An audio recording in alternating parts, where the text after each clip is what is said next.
Hello and welcome. This is Wilrens for Create a Learning Site, the place that helps you to go deeper in your understanding of the Bible. We are finally going to get what so many of us have been eagerly awaiting, the end of the world. It's near, and this time it's for real. The sign of the approaching apocalyptic mega event is the fourth and last of an exceptional series of lunar eclipses, also called blood moons, which is to take place on 28 September 2015. Yes, that's only a few weeks away as I publish this issue of Create a Learning Site. So, it may well be one of the last, if not the last, issues ever to appear. Unless there's a mistake somewhere in the theory that I will explain in a little bit. But first, I would like to make a reflection on a profound change that has taken place in this field of the end times since I studied it for my master's thesis back in the 1990s. Because early 1990s, of course, I was looking back to publications of the 1980s and 70s and further back. By the way, if you're interested in this, there's a simplified version of this thesis titled The Still Great Planet Earth, available for subscribers to my monthly training letter through the website www.wilrens.org. I was reminded of all of this recently when I saw a post on Facebook where someone had posted a photo of the French version of this book. This is my Dutch copy. For some obscure reason, I also own two German copies. I don't have an English copy. And someone posted a photo of the French version of this book. In English, it's titled The Late Great Planet Earth. And added this comment, this quote: "Excerpt from my future book. A lot of books on biblical prophecies are like yogurt. They are quickly past date." I guess you have to be a certain age to fully appreciate this. Herr Lindsay's book was the best-selling non-fiction book of the entire decade of the 1970s. To be fair, the predictions and forecasts of this book held quite a bit longer than yogurt, a number of years rather than a mere couple of weeks. Still, already during the 1980s, it increasingly became clear that this book was past its best before or sell before date. It was increasingly getting out of date. So what is the profound change I just referred to? Well, for all his errors, Lindsay at least was trying to interpret the Bible. His entire scenario, as erroneous as it turned out to be, was the result of wrestling with passages of Scripture, painstakingly putting all the pieces of the prophetic puzzle into their supposed place. That cannot be said for his recent successes and the hype they have created about the so-called blood moons, and, to introduce an additional term, the Shemitah. To be sure, these ideas still reach back to a term or phrase in the Bible. There are a few passages that speak of the moon becoming blood. Actually, there's only three, one of which is a quote of the first, Joel 2, Acts 2, Revelation 6. Shemitah is a Hebrew word, and it does appear in the Bible. It means release.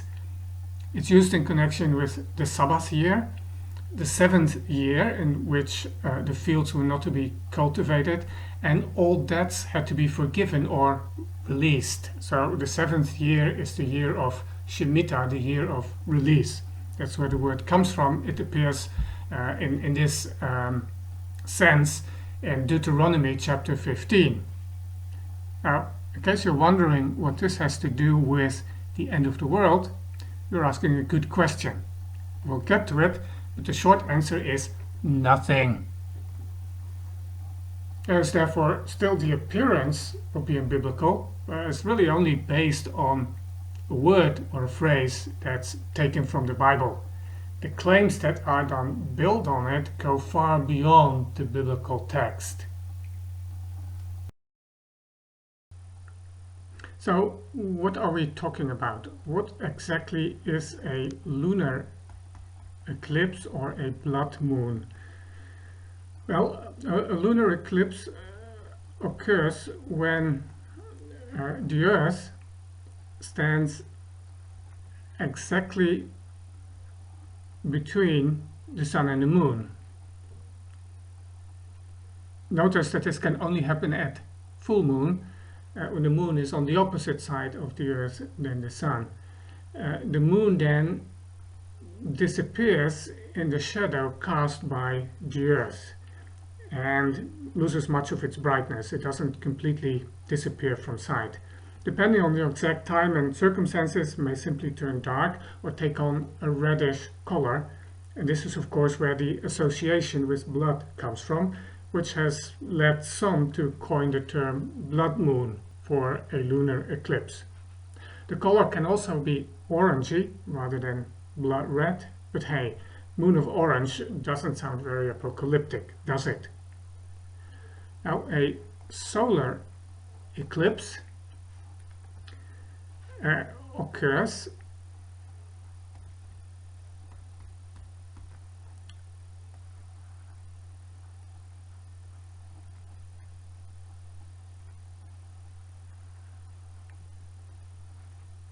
when the moon moves between the Sun and the Earth, and in a total solar eclipse, the moon disk completely covers the Sun and it turns dark. On this constellation, obviously, the Sun and the Moon are on the same side of the Earth. That means the side of the Moon that's turned toward the Earth is dark. It is new moon. It can only happen, a solar eclipse can only happen at new moon. And for this reason, a lunar eclipse and a solar eclipse can never happen on the same day. They're always at least 14 days apart. Lunar eclipses are not rare. According to NASA, there will be approximately 85 total lunar eclipses and a number of partial eclipses as well during the 21st century. Much less common is a sequence of 4 total lunar eclipses, not interrupted by a partial eclipse. A partial eclipse, that's when only part of the moon moves into the Earth's shadow and loses its brightness. Now, a series like this is called a tetrad by astronomers. In end-time speculation, the term tetrad is often used in a more restricted sense, as we'll see. But in this sense, the official sense of astronomy, again according to NASA, there will be 8 of such tetrads during the 21st century. And by the way, between 1600 and 1900, in those 300 years, there were none at all. So that's quite a few, even though it's a low number for a whole century. Now, even rarer is a series like this, a tetrad, where each eclipse falls on a Jewish holiday. That a lunar eclipse would take place on a Jewish holiday is not improbable. Both the Passover feast and the Feast of Tabernacles take place or start on day 14 or 15 after the new moon, and therefore always coincide with full moon, the only time of the month when a lunar eclipse can occur. Much less likely, of course, is that this would happen 4 times in a row, spread out over a 2-year period. So you'd get Passover, Feast of Tabernacles with the lunar eclipse, and again Passover and Feast of Tabernacles, almost a 2-year period. In recent publications on the end times, the term tetrad, what a word, is usually reserved for such a peculiar and rare sequence.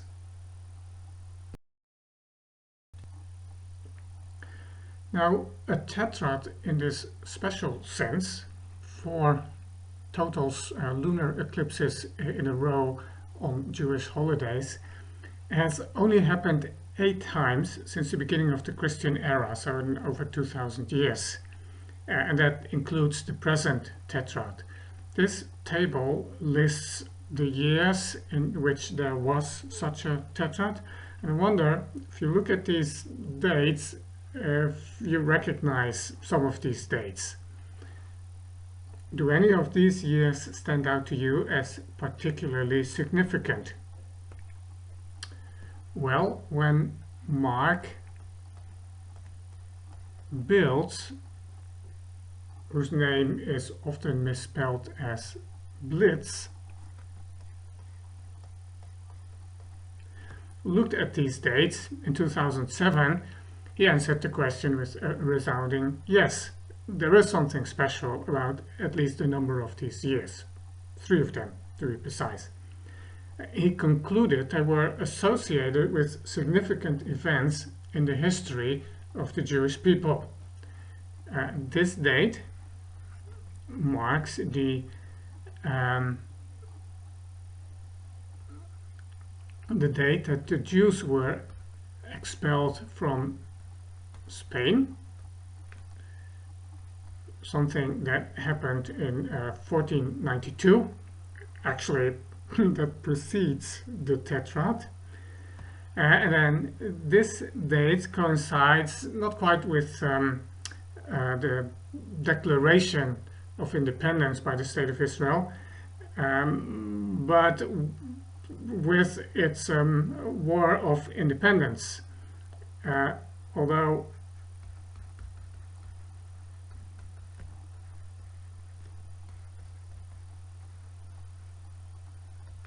actually this war ended with an armistice in January of 1949, also because before any of the lunar eclipses of this tetrad took place. And then, of course, there's the year 1967, the Six-Day War. Six-Day War. And I think it was July 1967, when the Israelis conquered the old city of Jerusalem with the Temple Mount.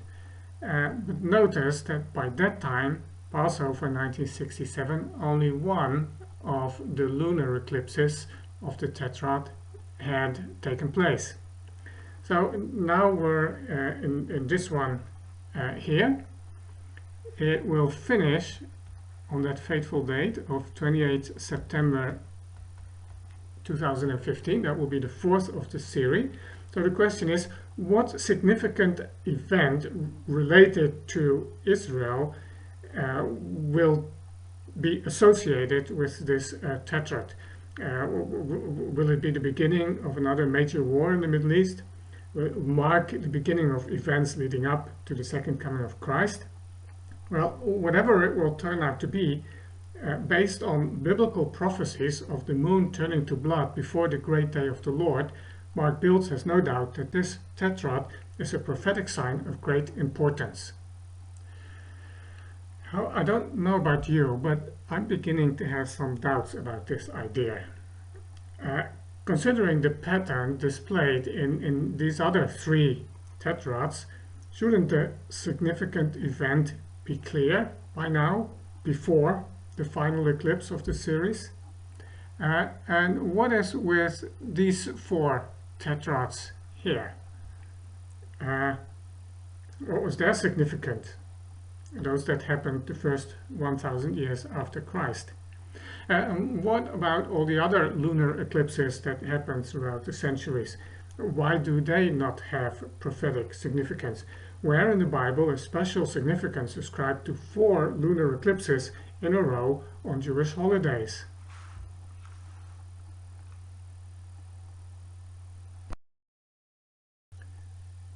I should really stop calling them lunar eclipses. That sounds so cold and scientific, and besides, it won't sell. So let's talk about blood moons. Mark Biltz is the originator of the idea, but the person who took it to the masses, who made it a household word, is Pastor John Hagee. I'm not quite sure how to pronounce his name. His book, Four Blood Moons, Something is About to Change, was published in 2013 by Worthy Publishing. Worthy Publishing. John Hagee is no newcomer to the art of end-time speculation. He published his first book on the subject almost 20 years ago, listed here as well, The Beginning of the End, The Assassination of Yitzhak Rabin and the Coming Antichrist. I wonder, do you even remember Yitzhak Rabin, here shown on the left, with President Clinton at the time and Yasser Arafat? He was Prime Minister of Israel and was murdered in 1995 because he signed a peace accord with the Palestinians. Now, that's tragic, but how does this, of all things, mark the beginning of the end? I don't have a clue. 20 years later, his death does not stand out as a prophetic marker of great significance. Or I guess this book too is past its best before date. Back to Four Blood Moons. Look at the subtitles. Something is about to change. Well, taken at face value, this is a meaningless statement, of course. Something is always about to change. Imagine the opposite. Absolutely nothing is going to change for a whole month. Now, that would be a stunning claim. It would also be one that's easy to check and falsify. But of course, in this context, the statement is not to be taken at face value. It is an understatement.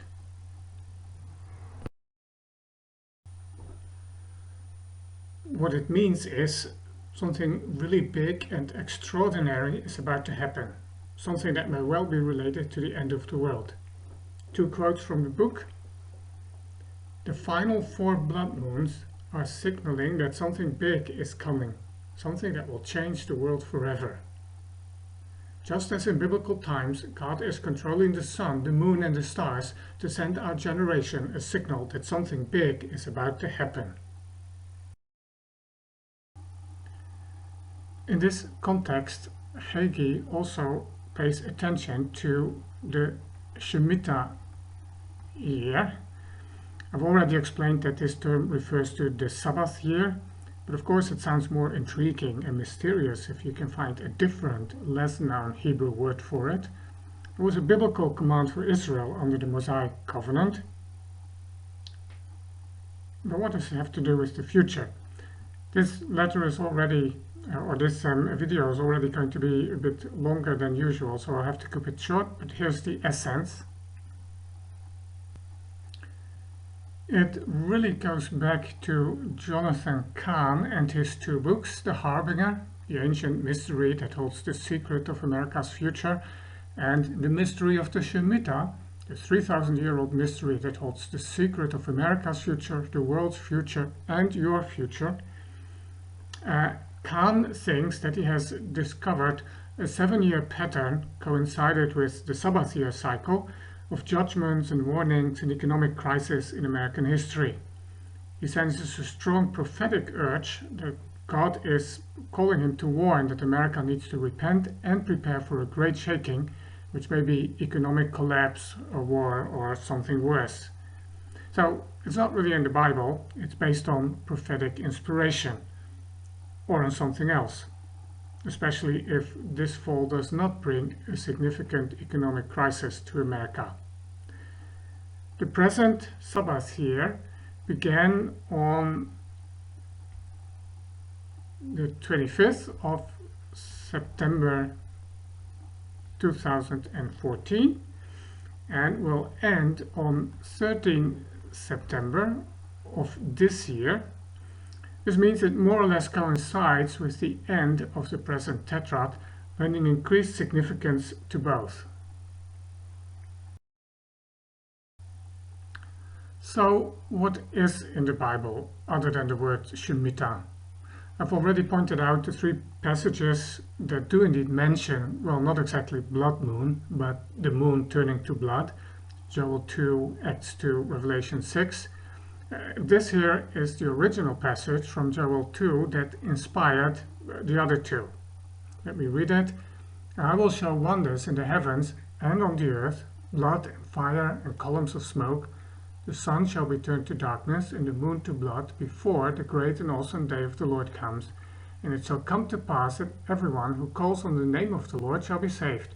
For in Mount Zion and in Jerusalem there shall be those who escape, as the Lord has said, and among the survivors shall be those whom the Lord calls. Now, in addition, there are several other passages that refer to the moon turning dark. They are listed here in the upper right corner. Now, like Joel 2, all these passages actually speak about more than just a dark or a blood-red moon. Notice here that the sun shall be affected as well. In other passages it refers to the stars. And there are signs on the earth as well as in the heavens.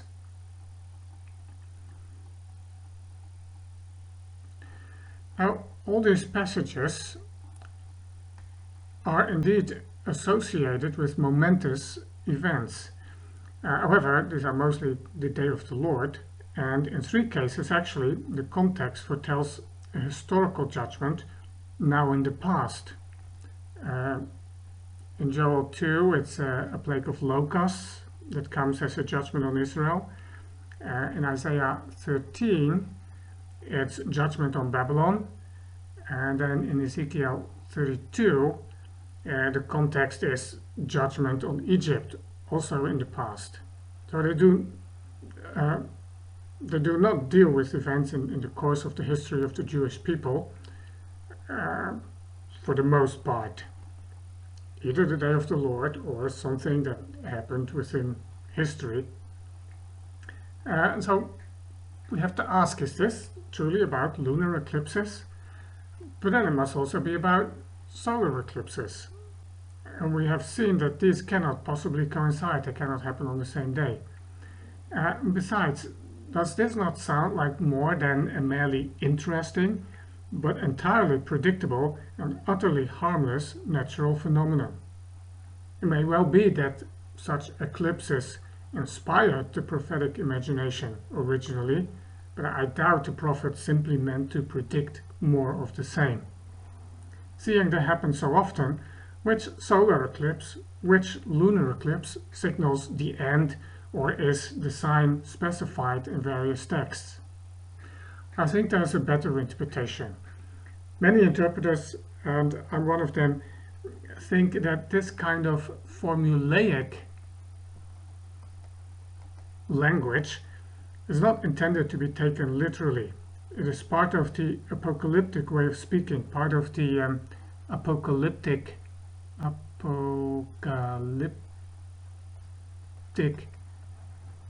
code, so to say. It signifies momentous change, yes, a change of world order, the passing of an old age and the beginning of a new one. It is a way of speaking about God's coming and intervention. It's the equivalent of using bright neon letters and amplified sound to communicate your message. But if its fulfillment is merely a lunar or a solar eclipse, or four, that would be a disappointing anticlimax.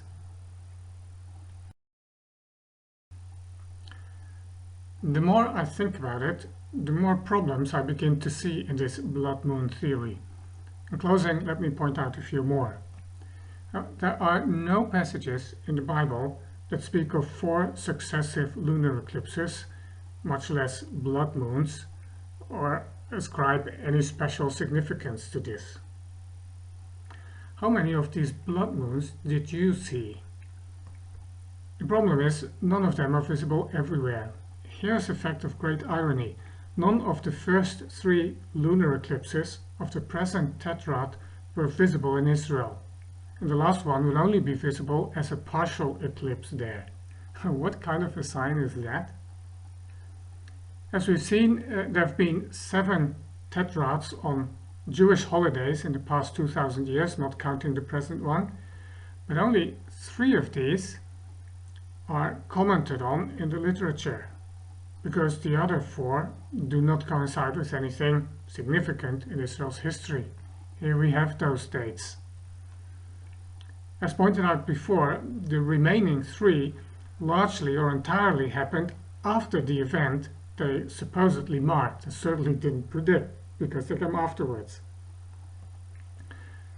Sabbath years do not have prophetic significance in the Bible and are not times of judgment. History does not follow a 7-year rhythm of crisis and disasters. Don't you think historians and economists would have picked this up if it did? It's hard to see how the blood moon prediction is different from astrology or other forms of divination and fortune telling, which are also based on interpreting signs of some sort. Does that sound like a biblically founded approach to the future? I guess it's probably not the economy that's going to crash this month, September, but the blood moon theory. I suppose I'll be writing more Create a Learning site letters after all.